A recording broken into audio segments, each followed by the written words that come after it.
Asterisk, the small town of Riverside is bathed in hues of orange and pink as the sun sets.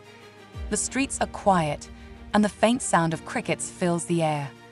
Dylan Hughes, a high school sophomore, sits at his desk, scribbling lines of poetry in a battered notebook. His fingers tremble slightly, the weight of the day evident in his furrowed brow and the bruise blossoming on his cheekbone. Asterisk. In a town where popularity was a currency and athleticism the measure of worth, Dylan Hughes was invisible. A poet and dreamer, he was a square peg in a round hole, navigating the harsh hallways of high school alone. Asterisk. Dylan walks down the school hallway, head down. A group of students sneer as he passes, one whispering "weirdo," just loud enough for him to hear. Dylan's shoulders hunch further as he quickens his pace. The camera pans to a torn notebook in his hands, its pages fluttering with hurried steps. Asterisk. For months, Dylan endured the taunts. What began as whispers grew into shoves and slaps. The bruises he hid a silent testament to his pain. His mother, Claire, saw the sadness, but didn't know how to break through his walls. Asterisk. Late at night, Claire sits at the kitchen table, her face illuminated by the blue glow of her laptop screen. Her fingers hover over the keyboard before she begins to type. Tears stream down her face as she recounts Dylan's struggles in an email to friends, seeking advice, hoping for a lifeline. Asterisk. My son is kind, sensitive, and brilliant, but the world doesn't see it. He's hurting, and I don't know how to help. I've tried everything. Please, if anyone has advice, I'm open to anything. Asterisk. Days later, an SUV rolls into town, its headlights cutting through the quiet streets. Caitlin Clark steps out, wearing a hoodie, her expression set with determination. She looks at the modest high school, then down at her phone, rereading Claire's email that had somehow found its way to her. Asterisk. Word spreads quickly. Claire receives a text. Caitlin Clark is here, for Dylan. Her heart races as she calls out to Dylan, urging him to grab his jacket.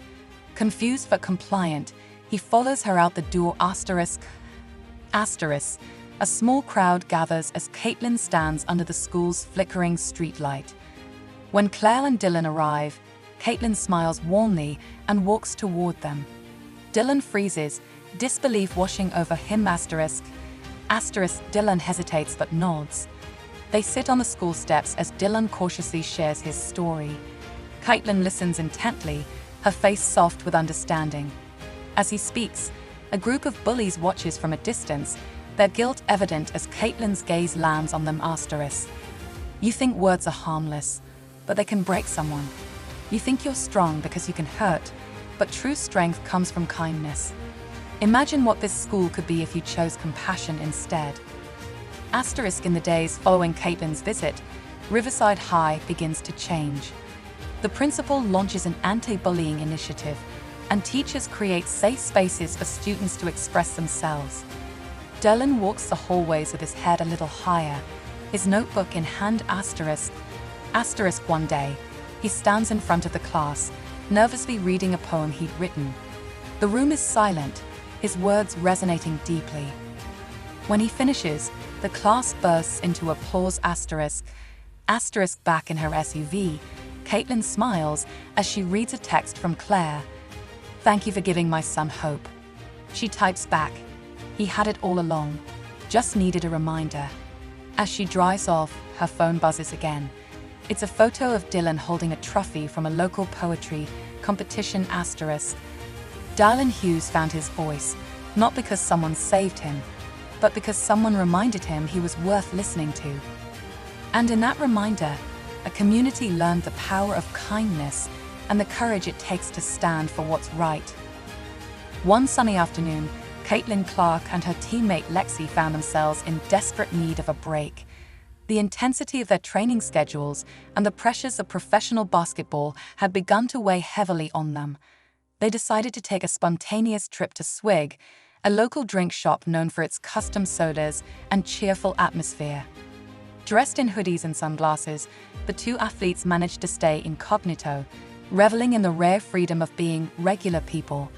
They laughed and speculated over flavors before placing their orders, sharing in the simple joy of a low-key outing.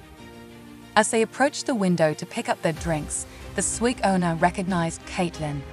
Unable to contain his admiration for the basketball star, he presented her with a rare golden mug, a token of unlimited refills for life. The gesture wasn't just about the mug, it was a heartfelt acknowledgement of Caitlin's impact both on and off the court. Touched, Caitlin and Lexi expressed their gratitude, realizing how much such small moments of connection meant. The golden mug became more than just a gift. It was a symbol of community, kindness, and shared humanity. With their golden mugs in hand, the duo headed to a nearby park, setting up a small picnic under a shady tree. For a while, they simply enjoyed the peace, letting the stress of their professional lives melt away. Caitlin reflected on the unwavering support of her fans, those who stood by her through victories and defeats. She and Lexi swapped stories about letters from young fans and moments when strangers expressed their admiration after games. This day reminded Caitlin of why she fell in love with basketball in the first place, not just for the competition, but for the connections it fostered. The experience rejuvenated her, planting a fresh determination to carry that gratitude forward. Returning to the court, Caitlin felt a newfound lightness in her step. Her movements were sharper, her shots more precise. Lexi noticed the change too. Their shared outing had sparked a deeper focus and sense of joy in their practice. During a break, Caitlin captured a photo of her golden mug surrounded by her basketball gear, posting it on Instagram with a heartfelt message. She thanked the Swig owner for the gesture and encouraged her fans to support the local shop. Her post went viral, with fans flooding the comments about visiting Swig and celebrating the little joys in life. Caitlin's journey to stardom began in West Des Moines, Iowa. From her early days idolizing players like Sabrina Ionescu to becoming a standout at the University of Iowa, Caitlin's determination to excel was unmatched. Drafted by the Indiana Fever in 2024 as the first overall pick, she entered the WNBA with immense promise. Her debut game against the New York Liberty was electric. Despite a team loss, Caitlin impressed with her all-around performance, signaling the arrival of a future star. However, transitioning to the professional league wasn't without challenges. The physicality of the game and the heightened expectations tested her resilience. Caitlin's rookie year was a roller coaster. She broke records and earned accolades, becoming the first rookie since Candace Parker to make the All-WNBA first team. Yet, she also faced tough moments, including a game with 10 turnovers and a playoff elimination against the Connecticut Sun. A particularly hard blow came during a game against the Chicago Sky when an off-ball collision left her physically hurt and emotionally vulnerable. Caitlin voiced her desire for greater camaraderie and support from her teammates, a sentiment that resonated with many. After a season filled with highs and lows, Caitlin made a surprising decision to train in Spain. The move was a bold statement, reflecting her desire to grow beyond the confines of the WNBA. Fans speculated about her future, wondering if this was a stepping stone to an international career or a way to recalibrate before returning to the league.